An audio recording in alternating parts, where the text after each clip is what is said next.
ঠাকুর, মা, স্বামীজি প্রণাম জানিয়ে আজকের ভিডিওটি শুরু করছি। আজকে আমরা শুনব শ্রী শ্রী রামকৃষ্ণ দেবের অমৃত কথা। আজকে আমরা শুনব স্বামী অদ্ভুতানন্দ বা লাটু মহারাজের মুখে ঠাকুরের কথা। লাটু মহারাজ একজন নিরক্ষর, সরল, রাখাল বালক ছিলেন। দক্ষিণেশ্বরে ঠাকুরের সাথে মিলিত হবার পর থেকেই লাটু মহারাজ তার সেবায় নিযুক্ত ছিলেন। সেই জন্য শ্রীরামকৃষ্ণ সম্বন্ধে লাটু মহারাজের স্মৃতিকথা বিশেষভাবে মূল্যবান। লাটু মহারাজের মুখে ঠাকুরের কথা। সেই দিন ছিল ঠাকুরের দ্বিতীয় জন্মোৎসবের দিন, 11ই মার্চ 1883 খ্রিস্টাব্দের। সেই দিন ঠাকুর আমায় গঙ্গা জল তুলে আনতে বললেন। মাত্র এক কলসি জলে তিনি স্নান করলেন। স্নান করে তিনি মায়ের মন্দিরে গেলেন।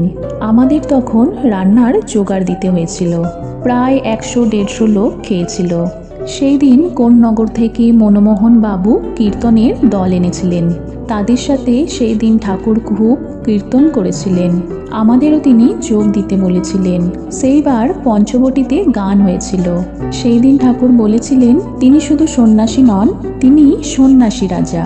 সেই দিন খাওয়া দাওয়ার পর যা বেঁচেছিল সব গরিবদের দেওয়া হলো। এর মধ্যে রাখাল ভাইয়ের একদিন দক্ষিণেশ্বরে অসুখ করে। তখন ঠাকুর রাখালকে বললেন, ওরে জগন্নাথের প্রসাদ খা, তাহলে তোর অসুখ সেরে যাবে। জানো জগন্নাথের প্রসাদের এমন গুণ, তোমরা জগন্নাথের প্রসাদকে মানো না। তা তিনি সকলকে বলতেন, খাবার আগে 2-1 দানা মহাপ্রসাদ খাবে। দশহরার দিন আমাদের উনি সবাইকে গঙ্গা পূজা করতে বলতেন। রাখালকে বললেন, গঙ্গামাই সাক্ষাৎ দেবী, আজকে তার পূজা করতে হয়। রাখাল ভাই গঙ্গা মাকে তখন দেবী ভাবতেন না। তাই শুনে ঠাকুর একটি ঘটনা বললেন। একদিন তিনি পোস্তার ধারে বেড়াচ্ছেন। বেড়াতে বেড়াতে তার সন্দেহ হলো গঙ্গামাই দেবী কিনা। এমন সময় তিনি শুনলেন যে গঙ্গার মাঝে খুব শাঁখের আওয়াজ হচ্ছে, কিন্তু কিছু দেখতে পেলেন না। ক্রমে ক্রমে শাঁখের আওয়াজ খুব কাছে এসে গেল। অমনি দেখলেন নাকি একটি ছেলে শাঁখ বাজাতে বাজাতে এগিয়ে চলেছে, আর তার পিছু পিছু এক দেবী চলেছেন। এইসব দেখবার পর তার মনে আর কোনো সন্দেহ রইল না। ঠাকুরের এই কথা শুনে রাখাল ভাই বড় আশ্চর্য হয়ে গেল। বললেন, আমাদের অত শত জানা নেই। আমরা জানি গঙ্গা তো নদী, স্রোতের জল। মাঝি মোল্লারা ওখানে কত প্রস্রাব করে থাকে। রাখাল ভাইয়ের কথা শুনে ঠাকুর সেই দিন ভারী রাগ করলেন। বললেন, খবরদার, গঙ্গায় কখনো বাহ্যে বা প্রস্রাব করবি না। সেই দিন অবধি রাখাল ভাইকে আর গঙ্গার ধারে শৌচ করতে দেখিনি। সে বছর আমি ঠাকুরের সঙ্গে পেনেটির মহা উৎসবে যাই। আমি, রাখাল, ভবনাথ সব রামবাবুর গাড়িতে যাই। আরও ভক্ত গিয়েছিলেন। সেখানে তোমাদের নবদ্বীপ গোসাইকে দেখি। তার সাথে ঠাকুর কীর্তন করতে লাগলেন। সেবার ঠাকুরের ভাব সমাধি দেখে আমাদেরও ডর লেগেছিল। তার শ্বাস প্রশ্বাস বন্ধ হয়ে গিয়েছিল। চোখ, মুখ, বুক সব একদম লাল হয়েছিল। হাতের চেটো পর্যন্ত লাল হয়ে গেল। ওনার এমন ভাব দেখে সবাই ওনার পায়ের ধুলোর জন্য কাড়াকাড়ি লাগিয়ে দিল। বাকি আমাদের বড় মুশকিল হলো। ঠাকুরকে সবাই ছুঁতে চায়, আমরা তাদের ছুঁতে বারণ করি, কেউ শোনে না। এই নিয়ে বৃহৎ গণ্ডগোল লেগে গেল। রামবাবু বললেন, ওরে লেটো, ছেড়ে দে, লোকেরা সব ওনাকে ছুঁয়ে ধন্য হোক। বাকি রামবাবুর কথা আমি শুনতে পারলুম না। আমি তো দেখেছি যে সমাধির সময় তাকে কেউ ছুঁলে কেমন কষ্ট হতো। রামবাবু আমায় বারে বারে এ কথা বললেন। আমি, রাখাল ভাই আর ভবনাথ তিনজনে মিলে ঠাকুরকে সেখান হতে বাইরের বৈঠকখানায় নিয়ে গেলুম। বাকি লোকেরা কি শোনে? ওনাকে যখন নিয়ে যাচ্ছি তখন তার পায়ে হাত দেবার চেষ্টা করছে। শেষে রামবাবু করলেন কি জানো? এক মুঠো ধুলো ঠাকুরের পায়ে ছুঁইয়ে নিয়ে সকলকে দিতে লাগলেন। তবে তাকে বাহিরে আনতে পারি। এর পরেরই বছর 1885 সালে আমি সেখানে গিয়েছিলাম। বাকি এবারে নৌকা করে গিয়েছিলুম। সেবার শ্রী শ্রী মাকে সেখানে নিয়ে যাবার কথা হয়। মা আমাদের সাথে যেতে চাইলেন না। এই না দেখে ঠাকুর তার ভারী সুখ্যাত করে বললেন, কেমন বুদ্ধিমতী দেখেছো? পাছে কোনো কথা ওঠে তাই নিজে থেকেই যেতে চাইল না। সেবার ঠাকুর সবার সাথে প্রসাদ পেলেন। ঠাকুর প্রসাদ পেয়ে দুহাত তুলে নাচতে লাগলেন। পেনেটির মহা উৎসবে একবার বৈষ্ণব বিদয়ের সময় ঠাকুর 5 টাকা পেলেন। অন্য সবাই 1-2 টাকা পেল, উনি পেলেন 5 টাকা। উনি তো টাকা নিতে চাইলেন না, বাকি কর্মকর্তারা ছাড়লেন না, শেষে রাখালের হাতে টাকা দিলেন। রাখাল ভাই 5 টাকায় এক ঝুড়ি আম আর এক ঝুড়ি সন্দেশ নিয়ে দক্ষিণেশ্বরে গেল। এই না দেখে ঠাকুর রাখালের উপর খুব গোসা করলেন। ও রাখাল ভাইকে সাবধান করে দিয়ে বললেন, দেখ, এমন কাজ আর করবি না, তুই নিলে আমারই নেওয়া হলো। পঙ্কি ওর দরবেশে কিছু সঞ্চয় করতে নেই। দুর্গাপুজোর আগে উনি আমাদের নিয়ে পাথরঘাটায় যদু মল্লিকের বাড়িতে এলেন। যদু মল্লিক আমি তাকে বাগানে দেখেছি, বাকি আগে কখনো বাড়িতে আসেনি। তার বাড়িতে তখন শ্রী শ্রী সিংহবাহিনী দেবী ছিলেন, তাই আমাদের নিয়ে দেবীকে দর্শন করতে এলেন। যদুবাবুর খোঁজ নিলেন। যদুবাবু তখন একটি লম্বা মার্বেলের টেবিলের উপর খালি গায়ে শুয়েছিলেন। ওনাকে দেখতে পেয়ে যদুবাবু বললেন, এসো এসো ছোট ভরচাজ। যদুবাবু ঠাকুরকে ছোট ভরচাজ বলতেন। এইদিকে তো আর আসো না, মা এসেছেন তাই আমাদের মনে পড়েছে, তাই তো তুমি এসেছো। যদুবাবুর এই কথা শুনে ঠাকুর বললেন, তুমি কেমন লোক বলো তো, মা এসেছে আর আমাকে কি সেই খবরও দিতে নেই? ঠাকুরের কথা শুনে যদুবাবু বললেন, দেখো ছোট ভরচাজ, তোমার চেয়ে মায়ের সংবাদ বেশি রাখতে আর কাউকে তো দেখি না। পরশু মা এসেছেন, মা আসতে না আসতেই তুমি এসে হাজির, তোমায় জানাবার সময় পেলুম কোথায়? ঠাকুর হাসতে হাসতে বললেন, তা তো বটেই, এখন মায়ের প্রসাদ কিছু আনাও, অমনি মুখে কি আর ফিরতে আছে? যদুবাবু এইভাবেই শুয়ে শুয়ে একজনকে মায়ের প্রসাদ আনতে পাঠালেন। তুরন্ত সে প্রসাদ নিয়ে এলো। উনি সেই দোরগোড়ায় দাঁড়িয়ে রইলেন, আর সেখান হতে প্রসাদ পেয়ে যেই গাড়িতে উঠতে যাবেন, এমন সময় যদুবাবু বললেন, কই, মায়ের সঙ্গে তো দেখা করলে না? এ কথা শুনে ঠাকুর সেখান হতে ডাকতে লাগলেন, কই গো যদুর মা, এক গ্লাস জল দাও না। ঠাকুরের গলার আওয়াজ শুনে যদুর মা নিচে এলো। ঠাকুর তার হাতে এক চুমুক জল খেয়ে গাড়িতে উঠলেন।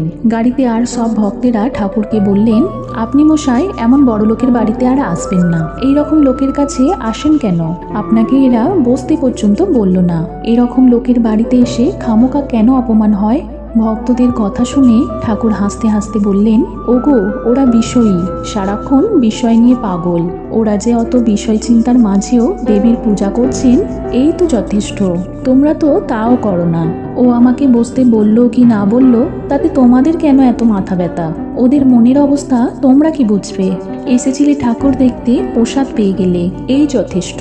এমন সময় ঠাকুরের প্রসাদ দেয় কে? তোমরা কি কর্তাকে দেখতে গিয়েছিলে যে বসতে বলেনি বলে অভিমান করছো? ভক্তদের মধ্যে যাহারা যদুবাবু সম্পর্কে বলেছিল, তারা ওনার কথা শুনে সব চুপ করে গেল। ঠাকুর এইভাবেই সব আমাদের বেড়ে নিতেন। বলতেন, সাধু হতে চাস যদি, অভিমান ছাড়তে হবে, কেউ মানলে কি আর না মানলেও বাকি, এই সব দেখলে চলবে না। একদিন ঠাকুর যদুবাবুকে বললেন, এখানকার জন্য তো অনেক সংগ্রহ করেছো, কিন্তু পরকালের জন্য কি জোগাড় যন্ত্র করলে? এ কথা শুনে যদুবাবু বললেন, পরকালের কাণ্ডারি তো তুমি আছো ছোট ভরচাজ, শেষের দিনে তুমি আমায় পার করবে, সেই আশাই তো বসে আছি। আমায় উদ্ধার না করলে তোমার পতিত পাবন নামে কালি পড়বে। দেখো ছোট ভরচাজ, শেষের দিনে ভুলো না, যদু মল্লিকের এত টাকা ছিল, তবু টাকার লোভ যায়নি। একদিন ঠাকুর তাকে বললেন, কি গো যদু, এত টাকা করেছো, তাও টাকার লোভ গেল না? তাতে যদুবাবু বলেছিলেন, দেখো ছোট ভরচাজ, ও লোভ যাবার নয়। তুমি যেমন ভগবানের লোভ ছাড়তে পারো না, বিষয়ী লোভ তেমনি টাকার লোভ ছাড়তে পারে না। আর টাকার লোভ ছাড়বো কেন বলো? তুমি যেমন ভগবানের প্রেমের জন্য পাগল হতে পারো, কিন্তু আমি যে তার ঐশ্বর্যের জন্য পাগল হয়েছি। তুমি সব ছেড়ে তাকে চাইছো, আর আমি তার ঐশ্বর্যের কাঙাল হয়ে টাকা টাকা করছি। আচ্ছা বলো দেখিনি ছোট ভরচাজ, টাকা কি তার ঐশ্বর্য নয়? তা শুনে ঠাকুর ভারী খুশি হয়েছিলেন। বললেন, এটা যদি তুমি ঠিক বুঝে থাকো তাহলে আর ভাবনা কি? তারপর তাকে জিজ্ঞাসা করলেন, কি গো যদু, সরলভাবে এ কথা বলছো না না চালাকি করে বলছো? এ কথা শুনে যদুবাবু বলেছিলেন, সে তো তুমি জানো ছোট ভরচাজ, তোমার কাছে মনের কথা তো লুকাতে পারবো না। একদিন উনি যদুবাবুকে বললেন, হ্যাঁ গো, আগে তুমি ভগবানের নাম করতে, আর এখন তাকে ডাকতে এত অন্যমনস্ক হয়ে যাও কেন? তাতে যদুবাবু বললেন, কি জানো ছোট ভরচাজ, তোমায় দেখবার পর থেকে আমার কেন জানি না ভগবানকে ডাকবার মন চায় না। আমি দেখেছি তার নাম নিলে বিষয় চিন্তায় মন বসে না, তাই অন্যমনস্ক হয়ে আমায় বিষয় আশায় দেখতে হয়। এ কথা শুনে ঠাকুর কি বললেন জানো? এতটা ভালো নয় যদু, ঘানির বলদ হয়ে ঘুরতে চাইছো কেন? যদুবাবু বললেন, কর্মফল তো মানো ছোট ভরচাজ। লাটু মহারাজ বলছেন, ঠাকুর আমায় কত শেখাতেন, কত বোঝাতেন। আমায় বলতেন, যা না নরেনের কাছে।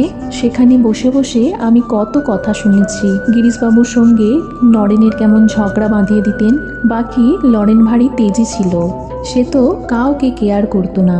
নরেন সব কথা বলতো আর আমি সব শুনতাম। শুনে এসে ওনাকে সব বলতে হতো। উনি মাঝে মাঝে আমায়, লরেন এই কথা বললো আর তুই চুপ করে রইলি। আমি তখন কি জানি লরেনের সঙ্গে আমি পারবো কেনে। ঠাকুর বলতেন, এখানকার এত কথা শুনেও তুই কিছু বললি না? তোর উচিত ছিল। তিনি না করলে এইসব করলো কে? কেন? লোরেনের স্বভাব বলে স্বভাবে হয়েছে। ঠাকুর বললেন, স্বভাবে কি এইসব হয়? কার্য থাকলেই তার পিছনে কারণ আছে, শক্তি থাকলেই তার পিছনে শক্তিমান আধার আছে। জানো, ঠাকুর আমাকে টেনে নিলেন। আমি একটি অনাথ কোথাকারকে আমায় তিনি ভালোবাসা ঢেলে দিলেন। আমায় তিনি কৃপা না করলে আমাকে নাকরি করতে করতে বাকরি বানিয়ে যেতে হতো। আমার সারা জীবন বিলকুল নষ্ট হয়ে যেত। আমাকে তিনি এইসব শেখাতেন। আমি মুখ্য, আমি এইসব কি করে জানবো? আমায় বলতেন, দেখ দিল সাফ রাখবি আর গর্দা ঢুকতে দিবি না। তিনি তো হামেশা আমাদের বলতেন, দেখ ইথানকে নিজের বুকে হাত দিয়ে বলতেন, সাচ্চা থাকবি, কাম কামনা ঢুকতে দিবি না। ওরা বড্ড বেশি দিক করলে তার কাছে প্রার্থনা করবি, তার নাম নিবি, তাকে ডাকবি, তিনি তোদের বাঁচিয়ে দেবেন। যখন তাতেও মন বসাতে পারবি না, তখন মায়ের মন্দিরের সামনে বসে যাবি, না হয় ইথানকে দৌড়ে আসবি। একদিন দক্ষিণেশ্বরে এক ভক্ত ভারী বেয়াদপি আরম্ভ করে দিল। আমি আর থাকতে না পেরে তাকে খুব কড়া কথা শুনিয়ে দিলাম। আমার কথা শুনে ঠাকুর ভারী দুঃখিত হলেন। ভক্তটির ব্যথা উনি বুঝলেন। আমায় তখন বললেন, ওখানে যারা আসে তাদের ওই রকম কথা বলতে নেই। ভক্তটি চলে যাবার পর ঠাকুর আমায় তখন বললেন, এখানে যারা আসে তাদের অমন কড়া কথা বলতে নেই। একেতে তারা সংসারের জ্বালায় জ্বলছে, এখানে এলে তোরা যদি তাদের বেয়াদপিতে এত কড়া কড়া কথা বলে দুঃখ দিবি, তাহলে তারা কোথায় যায় বলতো? সাধু সঙ্গে থাকতে গেলে কড়া কথা বলতে নেই। লোকের মনে দুঃখ হবে এমন কথাও বলবি না। তারপর উনি আমায় আদেশ দিলেন, কি জানো? বললেন, কাল ওখানে যাবি, যাতে সে দুঃখ না করে, তাই বলে আসবি। পরের দিন আমি সেখানে গেলাম। বাকি আমার মনে অভিমান জাগলো। আমি তাকে অনেক কথা বলে এলাম। ফিরে এলে উনি কি বললেন জানো? হ্যাঁ রে, এখনকার প্রণাম দিয়ে এসেছিস? আমি তো অবাক। পুনশ্চ বললেন, যা শিগগির যা, এখনকার প্রণাম জানিয়ে আয়। আমি ফের তার কাছে গেলাম। প্রণাম জানাতে তিনি কেঁদে ফেললেন। তার কান্না দেখে আমার মনেও বড় দুঃখ হলো। আমি ফিরে আসতেই তিনি বললেন, এবার তোর সব অপরাধ খণ্ডে গেল। একদিন গিরিশবাবু ঠাকুরকে 2 হাত জড়ো করে নমস্কার করেন। অমনি আমাদের সামনে ঠাকুরও গিরিশবাবুকে কোমর নুইয়ে নমস্কার করলেন। গিরিশবাবু আবার ঠাকুরকে নমস্কার করলেন। ঠাকুর আরও নিচু হয়ে গিরিশবাবুকে নমস্কার করলেন। এইভাবে নমস্কার করতে করতে গিরিশবাবু যেবার মাটিতে শুয়ে দণ্ডবধ হলেন, সেইবার ঠাকুর তাকে আশীর্বাদ করলেন। পরে তো তাই গিরিশবাবু বলতেন, এবার উনি এসেছেন নমস্কার করে জগৎ জয় করতে। কৃষ্ণ অবতারে বাঁশি, চৈতন্য অবতারে নাম, আর এইবারের অস্ত্র নমস্কার। আমাদের তিনি হামেশা শোনাতেন, ওরে দণ্ডবধ হতে শেখ, মান অভিমান সব দূরে চলে যাবে। একদিন শতপবিত্র হইয়া হাজরামশাই ঠাকুরকে উপদেশ দিলেন, দেখো গদাধর, এরকম করা তো বাপু উচিত হচ্ছে না। এই রকম করলে বেশি দিন লোকে তোমায় মানবে না। লোককে ভোলাবার জন্য অত্যন্ত কিছু করো। আমার মতো মালাটানি মেয়ে নিয়েও তো জপতে পারো। এত লোক আসে তোমায় মালা করলে দেখলে তারা তবু ভাববে তোমার সাধন ভজন কিছু আছে। হাজরার এই কথা শুনে ঠাকুর হাসিতে লাগিলেন এবং লাটু, হরিশ, গোপাল, রামলাল প্রভৃতিকে ডাকিয়া বলিলেন, ওগো শুনছ, হাজরা কি বলছে? আমায় মালা জপতে বলছে। আমি বাবু এখন আর ওইসব করতে পারি না। ও বলছে মালা জপতে না দেখলে লোকে আমায় মানবে না। হ্যাঁ গা, হাজরার কথা সত্যি নাকি? হরিশ বসিয়া বলিল, ওর কথা ছেড়ে দিন, যেমন গেঁয়ো লোক তেমনি গেঁয়ো বুদ্ধি। ঠাকুর তখন হরিশকে বললেন, না গো না, গেঁয়ো বুদ্ধি বলো না, ওর মুখ দিয়েই তো মা বলাচ্ছেন। হরিশ তখন বলল, কি যে বলেন, মা আর লোক পেলেন না, হাজরার মুখ দিয়ে আপনাকে কথা শোনালেন? ঠাকুর বললেন, হ্যাঁ গো হ্যাঁ, এমনি করেই মা জানান দেয়। হাজরার মনের অঙ্কট বঙ্কট যায়নি।